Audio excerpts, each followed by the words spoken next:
Coming up on today's show. And there's things that have collected in various places that you're not going to be using anymore, like your landing strip. You have gloves and scarves and winter coats that need to be back to their original spot. How do we attack the landing strip? What's a good plan for making sure that's decluttered? Such as it might be like your kids' baseball bags, or it might be that spring new study that you're doing or extra classes that you're taking. Decluttering for spring cleaning today on Keeping You Organized.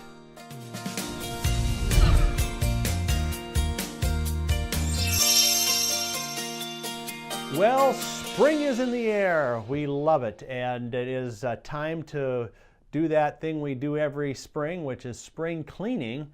And we thought we would kind of attack this from the decluttering angle, because sometimes that's what we have to do in order to even get the overall spring cleaning happening. I mean, decluttering is part of it. And we're going to bring on Ellen DeLapp from professional-organizer.com. Ellen, welcome to Keeping You Organized. Well, thank you, John. I'm so glad to be here with you and to share some spring decluttering tips with everyone. You bet. Well, now, spring cleaning is a broad term. You know, there's things that we think about, and when we talk about decluttering you can do any time of the year. So we're going to try to connect the two together and really think, you know, my goal for this show would be to have people leave here and be able to have a nice solid plan for their spring cleaning. How does that sound?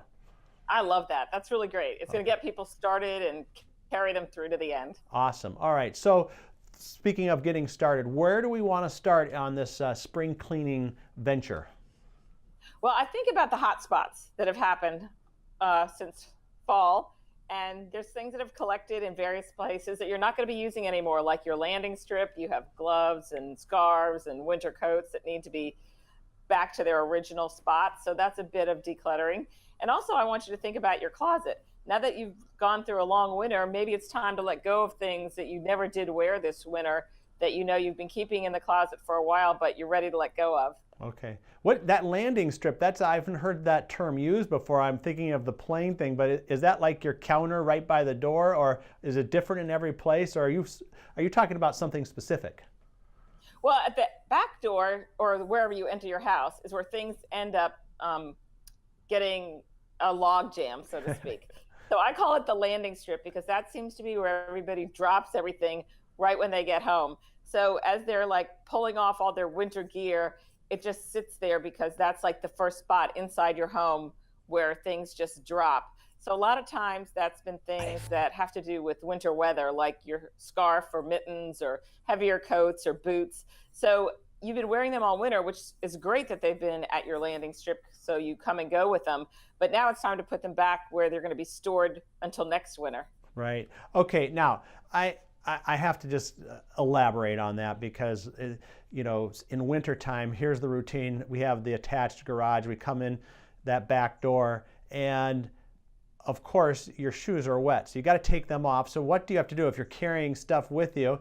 You have to put it down, right? Then you take your shoes off, and then you want to take your coat off, and then, you know, my wife's saying, "Hey, how you doing?" And oh, what did I do? I forgot that stuff that I put down on that counter there. So I could totally relate to that one. Yeah. So exactly. How do we attack the landing strip? What's a good plan for making sure that's decluttered? Is it just going over there and taking stuff away, or do we have to think about, like, where should this stuff be going? Well, first of all, I think it's really great to get your family involved and do a team effort here, because that way you're not the only one running back and forth to where things go. And then you have to decide, where does this get stored throughout the year when it's not being used? Some people might store it in an upstairs or auxiliary closet where they can keep all those things at the same time. Or you might store them in a bin in your attic, depending on how much space you have in auxiliary closets. Right. So I think the best thing, though, is remember to keep it all together. But if you've lost a glove throughout this year, that's time to maybe let go of that extra glove. Or if your kids have outgrown those boots, then it's time to let them go. So not only are you deciding to get things back to where they're going to be stored, you're also deciding, should I keep it, or is it time to send it out to donate it? Okay. So are you thinking the landing strip is the first place to start then? I think so, because that right away it's going to get it decluttered and ready for spring when you're going to have other things that you're going to be using instead, such as it might be like your kids' baseball bags, or it might be that spring new study that you're doing or extra classes that you're taking. So as soon as you're like letting go of those things and getting that shaped up for the next season, you're going to feel a lot better, and you're going to be inviting spring into your house as a result when you don't see all those heavy things right there anymore. So how do you differentiate spring cleaning from routine or regular cleaning? Because, our landing strip needs to be cleaned at least once a week during the winter. So, I mean, wouldn't this just be part of our regular routine? Or do we have to psychologically in our mind get ready for spring cleaning some way?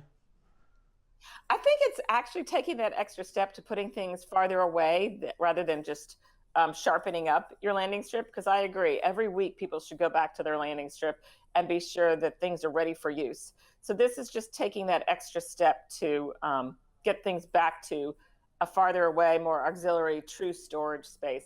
But I do agree. I think people have to be ready, but they also have to set a date. And that date makes you accountable. I know spring is like March 21st or 22nd, but often our weather doesn't coincide with spring's actual occurrence. So I know there's been winters where there's been snow well into April or May, depending on where you live also. So it might be that you kind of set a time that it's time for me to get things back to a better storage. And so they're not just hanging around in the landing strip waiting just because we're not going to be using them. It's time for us to move to the next season. Okay, great. Well, this is a great place to take a break here. We're going to do that. When we come back, I want to talk a little bit more about maybe some of the things that are specific to the spring that we maybe don't do in the fall or don't do other times when we're working on this whole decluttering process. So we'll do that after the break. We're with Ellen DeLapp talking about decluttering for spring cleaning, and we'll be right back. Now, there's a place just for you. Life can be busy, and you still have to keep it all together. That's why you like to be organized and in control. Introducing MyOrganized.life, a special place where you can get ideas and solutions to organize what's important to you, your important papers, your important decisions, your important life events. We show you the ideas and products to stay organized in your life. See what's new.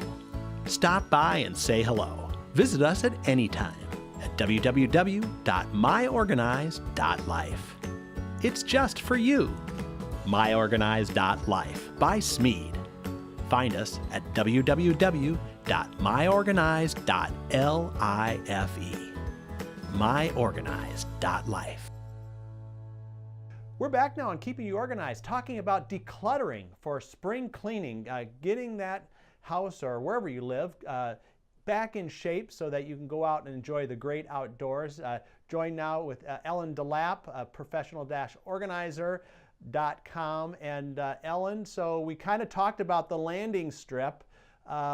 Are there other little areas or zones, or what about some of the things that maybe are, you haven't mentioned window cleaning yet. I know that's like the first thing on my wife's list every year, but what are some of those other things that we kind of do specifically in the spring? Well, I think we all want to freshen up our home. So one of the things we do is not only do some routine cleaning that we set aside specifically, like window cleaning, or if you live where there's a whole bunch of pollen, cleaning off your patio furniture and getting your outdoor spaces ready. So these are all things that you can either decide that you're going to be doing them, or it's time to find some team to help you do them, or create your own team. So the first step, I think, sometimes is researching. We get a lot of things in the mail that have to do with some of these resources and people that help us around our home. So it might be a good time for us to kind of look up some of those resources we've saved throughout the year, and then set aside a time to, it's kind of like a project management. Think about, when am I going to call them? What's my budget? How will I complete that task? So some of those routine spring cleaning chores really come down to like a home maintenance project management is what I think of. Right. A lot of those people too, if you contact them early enough, you can get discounts because they're sitting around going, what's going on with my business? Nothing's happening. And then the nice weather hits and they're swamped. So yeah, good for planning. What other routines and things like that do we need to consider when we're talking about spring cleaning? So some of the routines I think also have to do with spring cleaning our closets, because Yes. after winter we know what we have or have not really worn and what our kids or other family members have also outgrown. So it's a good time to set aside an hour just to dig deep in those closet spaces that you've been putting off, and just having an hour in there to let go of some of the items that have not been worn or have been outgrown, or now they're ready to donate. So it gives us another re-envisioning of the spaces we use most frequently, which is getting ready in the morning and helping our family get ready in the morning too. Okay, good. How about some other spring cleaning tips here that we've got? So we kind of covered the landing area and the closets. What else Our do we need biggest for our area- plan? Our plan is the garage too. Okay. Because Oh yeah. over the winter things have just been kind of stashed away in there. And now we're really going to get into like using bikes and athletic equipment. So, and often what happens is the garage is where we defer decisions, like things are put in there until we decide, oh, do we really want to keep it, or is it still good? So the garage is an excellent space to be working on decluttering and spring cleaning, because we definitely want to park our car in there. It's our most valuable asset. And what's happened often is a lot of things have been moved into the garage that need to just take the next step. And we call one of the philanthropies in our community that will come pick them up, because it's often larger things that are in our garage. Or else we could call Habitat for Humanity, Restore, if it's like equipment that we want to let go of, or building materials. So looking for resources in your community that could benefit from the things that you're donating, that's a part of our decluttering plan too. Yeah, I know in our garage, in a winter climate, you don't really want to go out there and deal with it. So I know, like, I've got like the Christmas decorations and things like that go up on shelves, but it's too cold to go out and put them up on shelves in winter. So finally around spring, we'll move those up and move the snow blower out and put the lawnmower in place, maybe get some new gas, some things like that too. So yeah, the garage sometimes can be a whole day. Exactly. And the other thing is garage sales. Yes. A lot of people really love to sell their items through a garage sale, and the spring is the perfect time to do that.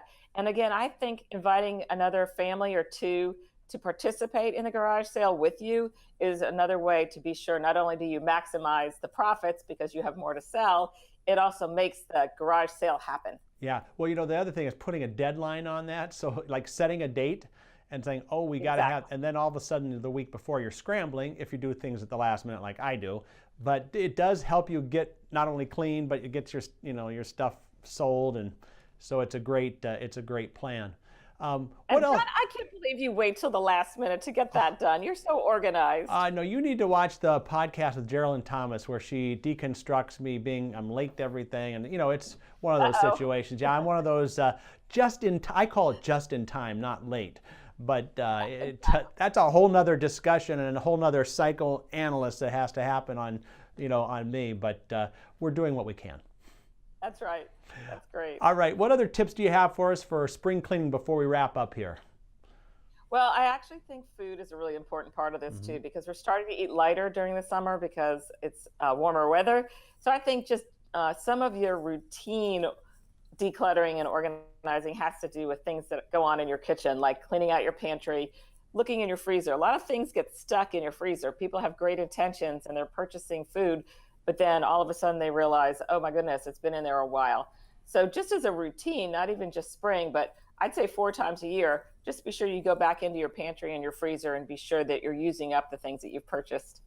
Awesome. Well, those are great tips. Well, before we go, let people know how they can get a hold of you and what kinds of services you offer there. Oh, thank you. So my business is based in Houston, Texas, but I work virtually with clients throughout the United States.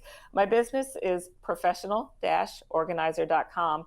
And I'm really excited because I have a blog, and on that blog, I share tons and tons of resources so that if you're ready to declutter, if you want to be more productive, if you want to get organized, that's the place to go. So it's on my website. It's Ellen's blog, but my website is professional-organizer.com. Great. And we will include that as well in our show notes. If you're out driving and listening to this podcast versus watching it, make sure you check the show notes out at smead.com/podcast. Ellen, thank you so much. Another great inspiration for us for spring, getting decluttered, and we'll have you back again, I'm sure. Well, thank you. Well, folks, there you have it. You are now ready to attack that quick decluttering, get those zones, the landing strip, get it all taken care of so you can get out and enjoy your spring. And we'll see you next time on Keeping You Organized.